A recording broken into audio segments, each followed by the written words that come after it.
Nós já falamos isso nas outras lives. Ok? Por isso que Deus ainda está segurando nós aqui ainda. Deus está controlando o Brasil. Não tenha dúvidas disso. Deus está controlando o Brasil. Simples assim. Creia quem quiser, ok? Não... Vamos lá. Para você ver que é profeta do Senhor que está aqui, no final da live, eu estou afirmando, Deus está controlando o Brasil. E se Deus está controlando o Brasil, e se o Senhor de fato me usa aqui, eu vou contar uma profecia para vocês, uma revelação que o Senhor me deu através de uma visão. E quando essa profecia acontecer, todos vocês terão que engolir e reconhecer que Deus está no controle do Brasil. Ok? Isso é glória para Deus, não para mim. Para o Senhor. Ok? Tudo que eu faço é em nome de Jesus. A glória é para Jesus. Eu não tenho poder de nada. Quem me traz revelações é Deus, é Jesus. É o Espírito Santo. Ok? Se ele tirar o Espírito de mim, só fica só capa aqui. Não tem mais nada para vocês. Nem palavra eu não prego mais. Ok? Então se eu faço o que eu faço é através do Espírito. Por isso que a glória é dele. Ok? Então, irmãos, vocês conhecem o quanto nós temos sido usados por Deus aqui. Praticamente quase todas as profecias que eu lancei aqui já se cumpriu. Tem vídeos aqui provando isso para vocês. Ok? Mas isso só é possível através de Jesus. Ok? Assim como José fala para Faraó, Daniel fala para Nabucodonosor. Quando eles perguntam, como que você sabe disso? Ele fala, para o homem é impossível saber essas coisas. Aí ele fala assim, ó, mas existe um Deus no céu, que é vivo. E ele revela as coisas aos homens e o mistério daquilo que ele resolveu fazer. Ok? Então, se não tiver Jesus aqui, exatamente, Carlos, sem mim, nada podeis fazer. Então, tudo que eu faço aqui é por causa dele. Quem faz é ele. Ok? A glória é dele, não é minha. Não é do pastor Tiago. Eu sou honrado de ser usado por Deus. Eu sou honrado por ele. Mas a glória é só dele. Ok? Deixe isso claro. Amém? Para que vocês entendam.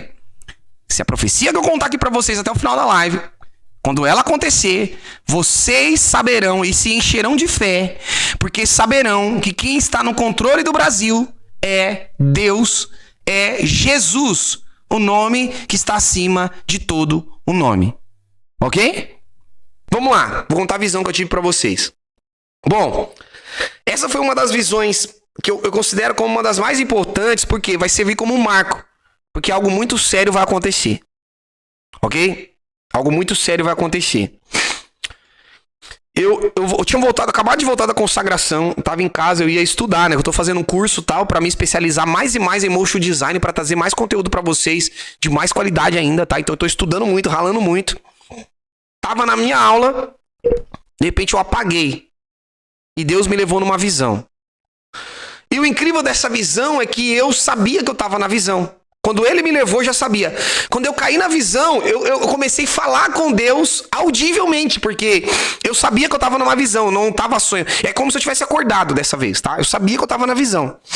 De repente, gente, escreve o que eu estou dizendo. Hoje é dia 28. Eu anotei aqui o dia da visão, tá? Que foi no domingo, ó. Deixa eu até colocar aqui. Vou me colocar a data certinho da visão. Eu sempre faço isso. Eu escrevi aqui, ó. Eu sempre escrevo. A visão foi dia 26 de junho, ok? Essa visão eu tive no domingo, dia 26 de junho. Ok? Domingo, 26 de junho. Eu anoto tudo no meu celular aqui, quando eu tenho a visão. Deus me levava na visão, ele me colocava lá. Me pegava e me colocava na visão. Eu estava lá. Tá? Eu não estava, novamente eu repito, igual eu fiz na última visão que eu tive da casa. Quem não assistiu ainda o vídeo, coloca aqui Yellowstone, da visão para você ver a riqueza de detalhes. E da mesma forma, eu estava lá. Não era uma visão, eu estava lá. Ok? Deus me levou lá. Ok? De repente, eu começava a andar por uma rua. Gente, começava uma chuva que eu nunca vi coisa igual. Era uma chuva tão forte, mas tão forte, que ao meu ver eu estava ali, os pingos de chuva que caía machucava. Ok? De tão forte que era a chuva. Eu via muitos carros sendo levados. Muitos carros sendo levados. Por todos os locais. Era muito carro, pela chuva. De repente, eu queria saber aonde que era aquele local. O que eu pensei na hora? Eu entendia que eu estava numa visão. E eu falava assim, eu vou correr, que eu estava no meio da rua, eu vou correr, e quando eu correr, eu vou ver o nome de alguma rua, ou alguma coisa que me faz referência ao local que eu estou. E eu começava a correr muito rápido, começava a correr para mim tentar ver alguma coisa que me desse referência aonde que foi esse local que eu vi. E eu não começava a correr muito rápido. E eu começava a gritar, Senhor, qual que é esse local? Eu começava a gritar, qual que é esse local, Senhor? Qual que é o local? Eu gritava para Deus. E Deus não me falava. E eu só corria para mim tentar achar um ponto de referência. E o interessante, porque como eu sabia que era uma visão, que eu estava lá, que eu não estava, por exemplo, eu não estava acordado, eu sabia que era uma visão.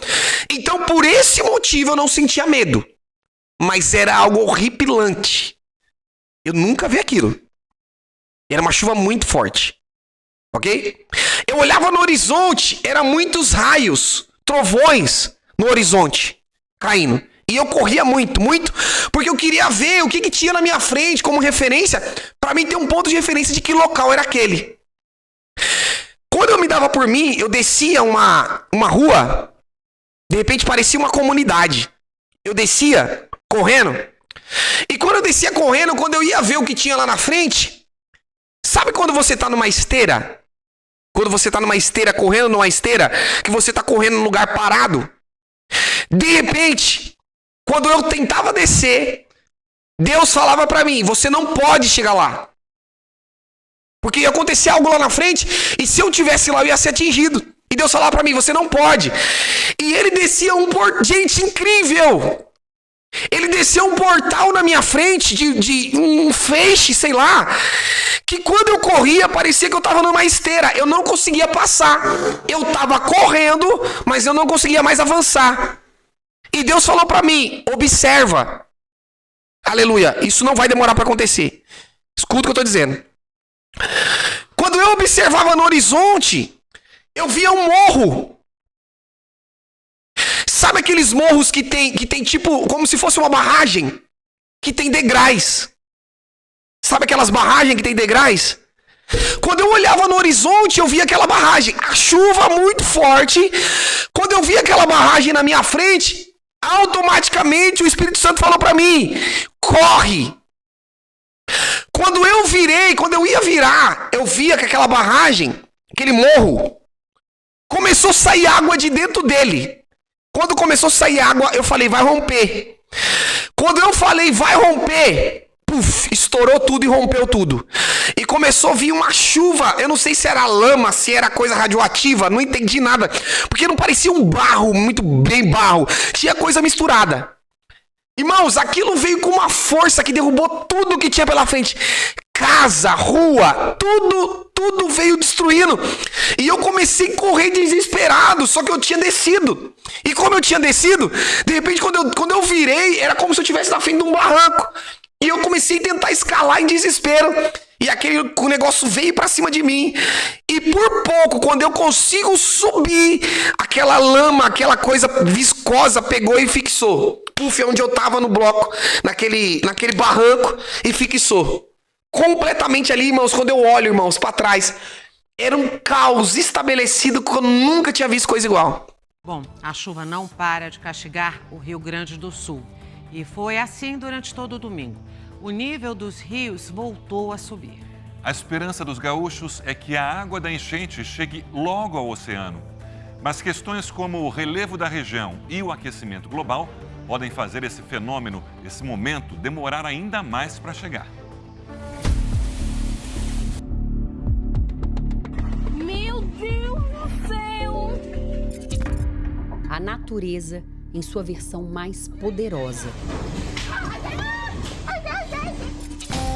O homem nunca esteve diante de tantas tragédias climáticas registradas em diversas partes do planeta. Explodiram no mundo todo o número de eventos extremos e no Brasil também. Por aqui, as mudanças severas aparecem nos termômetros, no solo seco, com vendavais e agora no registro de uma inundação histórica. É o maior desafio que a humanidade já enfrentou. Atrás das imagens chocantes de cidades afogadas, a mesma pergunta vem de todos os cantos do Brasil.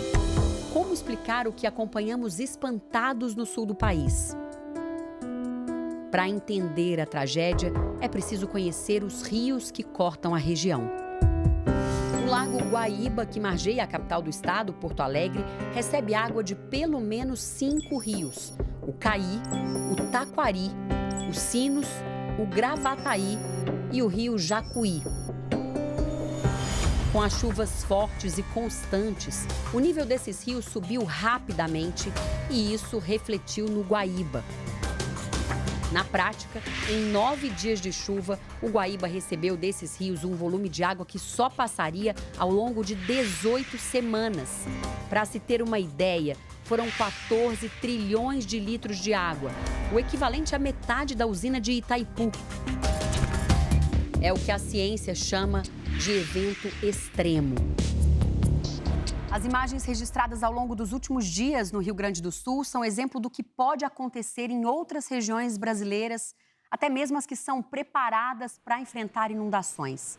Nos últimos 54 anos, aquele muro de contenção protegeu Porto Alegre contra as cheias. Mas desta vez o volume de água foi maior. As comportas e bombas não suportaram e o lago avançou pela cidade. Rapidamente o nível subiu. Quando chegou a quase 2 metros, deixou casas isoladas, famílias ilhadas, arrastou carros e o que encontrou pela frente. Até alcançar a marca histórica de 5 metros e 35 centímetros. O Guaíba nunca havia subido tanto. Agora, toda essa água ameaça as maiores cidades do sul do estado. É que toda a água que passa pelo Guaíba segue um complexo caminho até o mar. O lago deságua na Lagoa dos Patos, que também não está preparada para receber tanta água de uma única vez. E nesse caminho em direção ao extremo sul do Brasil, a inundação segue fazendo novas vítimas. Agora atingindo cidades grandes como Pelotas, São Lourenço do Sul e Rio Grande. Além delas, outros 21 municípios gaúchos continuam com alerta de risco muito alto de desastres. Em Rio Grande, a água começou a subir depressa. Passou de 1 metro do nível normal.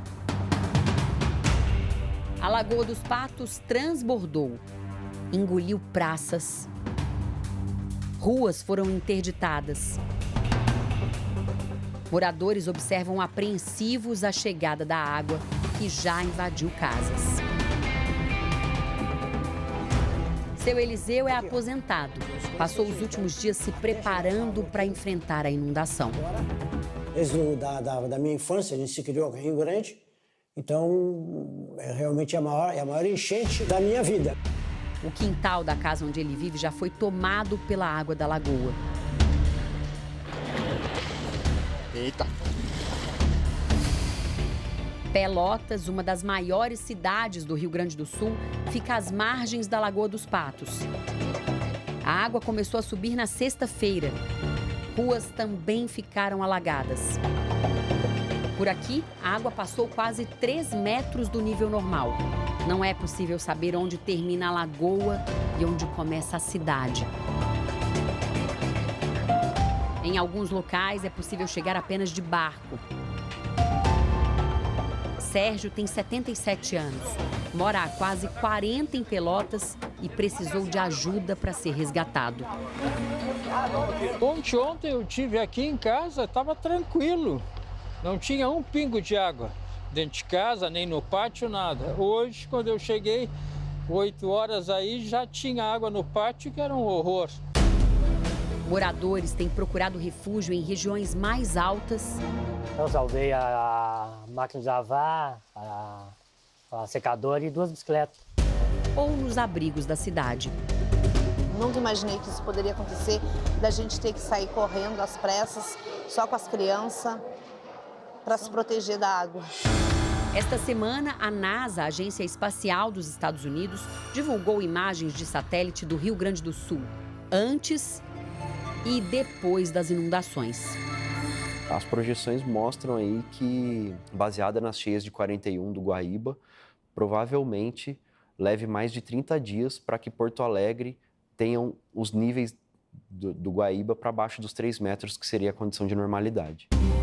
Antes de chegar ao oceano, a água que já causou tanta destruição ainda precisa superar uma barreira natural, essa saída estreita, para só depois se misturar às águas do Atlântico.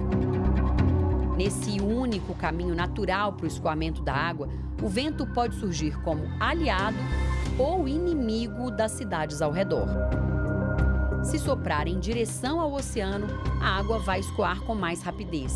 Se soprar em direção ao continente, a água do mar pode se tornar uma barreira e impedir que as águas da inundação cheguem ao seu destino final.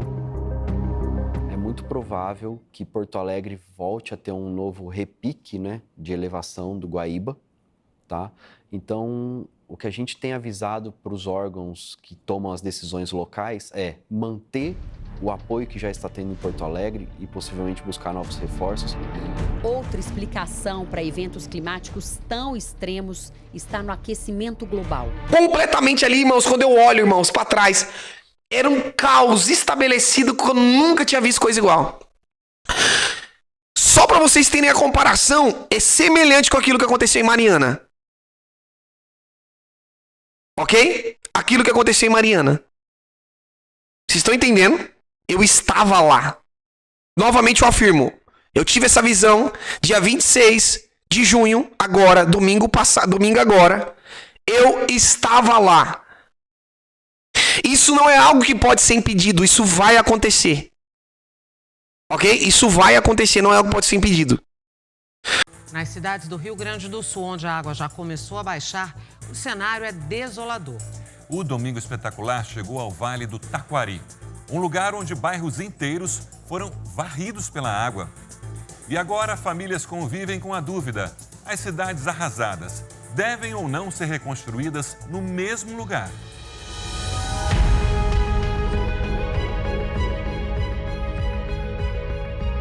Cenas impressionantes de destruição. Terra arrasada. Não existe esse cenário de guerra. Acho que nem a guerra consegue destruir tanto assim. Enormes áreas devastadas. Angústia sobre o que vem depois. Quando eu vi aqui, eu pensei, acabou. Para onde é que eu vou? Mais de 100 mil casas foram atingidas pelas enchentes no Rio Grande do Sul. O prejuízo passa dos 4,5 bilhões de reais. No interior do estado, milhares de casas simplesmente desapareceram com a cheia do rio Taquari. É difícil ter uma dimensão exata do tamanho do estrago em bairros aqui da cidade de Estrela, no Vale do Taquari, mas como em muitas outras cidades da região. Por onde se olha, vemos cenas devastadoras, cenas chocantes, como é o caso desta árvore que parou em cima desta casa. Olha o tamanho da árvore, isso reflete a força da água. Uma residência que tinha gente, que tinha vida, que tinha história, que tinha sonhos. Você já imaginou ficar sem casa do dia para a noite e sem perspectiva de arrumá-la? É muito duro, né? Qual foi a sua reação quando o senhor olhou todo esse cenário aqui? Mas dá vontade de chorar, de sei lá o que dá para fazer. Tirar o que dá para tirar. O bairro tá fantasma, né? O bairro tá fantasma e vai continuar assim, não vai ter mais nada aqui. Morador não vai ter mais aqui. As casas que estão ali mais ou menos de pé ali, a máquina vai passar ali e vai derrubar tudo. Essa casa verde de madeira tinha 47 anos. Foi parar em cima da casa do vizinho. No terreno original, ficou só a base.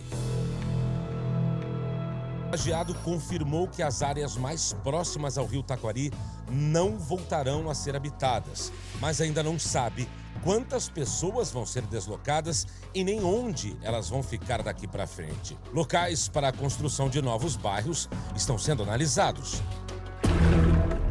Em Cruzeiro do Sul, 1.000 casas não poderão ser reconstruídas no mesmo local, segundo a prefeitura. Um novo bairro deve ser construído para receber 5.000 pessoas.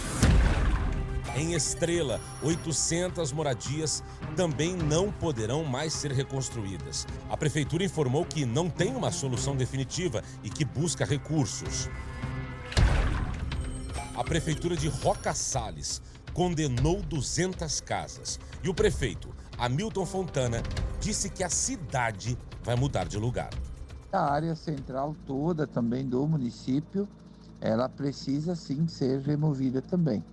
Então nós estamos desapropriando 78 hectares de terra, onde a gente vai começar a fazer uma cidade nova. Na sexta-feira, o governo do Rio Grande do Sul anunciou que planeja construir em até 20 dias 4 cidades temporárias em Porto Alegre, Canoas, São Leopoldo e Guaíba. As estruturas devem contar com postos de saúde, banheiros, cozinhas, lavanderias, dormitórios, brinquedoteca e espaço para os bichos de estimação. E novamente eu digo, quando isso acontecer, vocês vão entender de uma vez por todas. Deus nos enviou aqui para trazer essa voz profética para vocês, dizendo: se preparem. Deus está estabelecendo algo. Quem está no nosso meio é Deus, Jesus. Homem não tem poder de prever essas coisas. Ok? Nós não temos o poder de prever essas coisas. Somente o Espírito Santo de Deus. Somente Deus é quem nos revela essas coisas. Quando isso acontecer, você vai entender que Deus está controlando tudo. E que Ele tem o controle do Brasil. Ok? Ele só mandou falar isso. Eu não sei que local vai ser. Eu não consegui ver. Eu só vi aquele morro, aquela ribanceira, tudo vindo para baixo. Irmão, foi algo catastrófico que aconteceu. Algo catastrófico. Ok? Quando isso acontecer, e novamente eu digo, não vai demorar para acontecer. Por isso que isso é compatível com aquela primeira visão que eu tive das barragens. Que eu digo para você, irmãos, não se cumpriu ainda. E agora Deus está me dando a visão novamente. Antes, da primeira vez que eu vi, eu estava lá em cima. Dessa vez eu estava vendo aqui de baixo. Ok? Muito complicado o que vai acontecer. Mas vocês vão entender de uma vez por todas que Deus nos escolheu para estabelecer algo aqui. E a partir do momento, essa profecia, Deus mandou dizer, será o marco para o Ministério Escatologia na Veia. Porque todos reconhecerão que Deus está no nosso meio. E você vai entender uma vez por todas que a vontade do Senhor estabelecida sobre o Brasil é que nós somos o celeiro do mundo. Deus nos escolheu para levar o último avivamento sobre a igreja.